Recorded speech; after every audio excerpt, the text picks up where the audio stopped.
रूही की रूह ने ऐसा काम किया कि सुकून के होश उड़ गए। सुकून जो हर तरफ तबाही मचा रही थी, रूही ने नहार के साथ मिलकर उसे इस बार हमेशा के लिए खत्म करने का फैसला कर लिया। सुकून पूरी ताकत के साथ सामने खड़ी थी, लेकिन आज उसके सामने सिर्फ रूही नहीं थी बल्कि भगवान की दी हुई कुव्वत और नहार का मजबूत यकीन भी था। सबसे पहला वार रूही की तरफ से हुआ।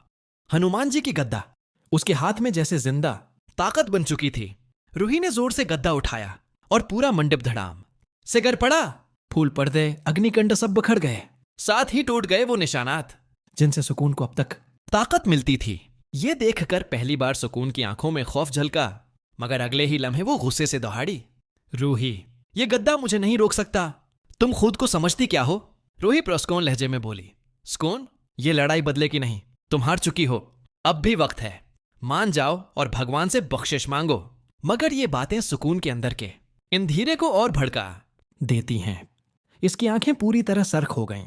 वो खानदान की तरफ घूमकर चीखी, अगर तुमने रूही के हाथ से ये गद्दा आना छीना तो मैं तुम सबको जिंदा जला दूंगी। डरे हुए लोग पीछे हट गए। रूही उन्हें बचाने के लिए बाहर भागी और सारा खानदान भी उसके पीछे निकल आया। बाहर पहुंचते ही सुकून फिर चीखी, रूही, आज तुम नहीं बच सकती। ये मेरा ख्याल है और उसका आखिरी अंजाम तुम हो। इतने में साये से नहार सामने आ जाता है। उस बार वो खौफजदा नहीं था, उसकी आंखों में अज़्म था। वो सुकून के आगे खड़ा होकर बोला, सुकून, याद रखो, भक्ति की ताकत कभी नहीं हारती।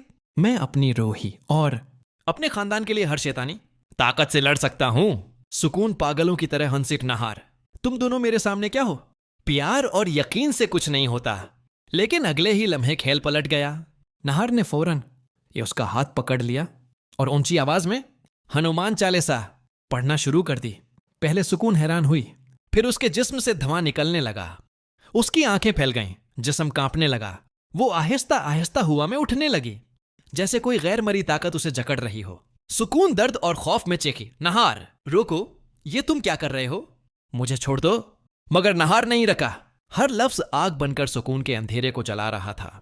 उधर रूही ने दोबारा गद्दा उठाया और जोरदार वार किया। अब सुकून पर दो तरफ से हमला था। एक तरफ भगवान की दुआ, दूसरी तरफ देवी गद्दा का वार। मुस्कान तड़पने लगी, उसकी ताकतें टूटने लगे। उसकी चीखों में गुस्से की जगह खौफ आ गया। उसका जिस्म धंध में बदलने लगा। रूही बोली, सुकून, खूबसूरती जादू या गुरूर से नहीं, दिल की सच्चाई, कुर्बानी और ईमान से जिंदगी बनती है।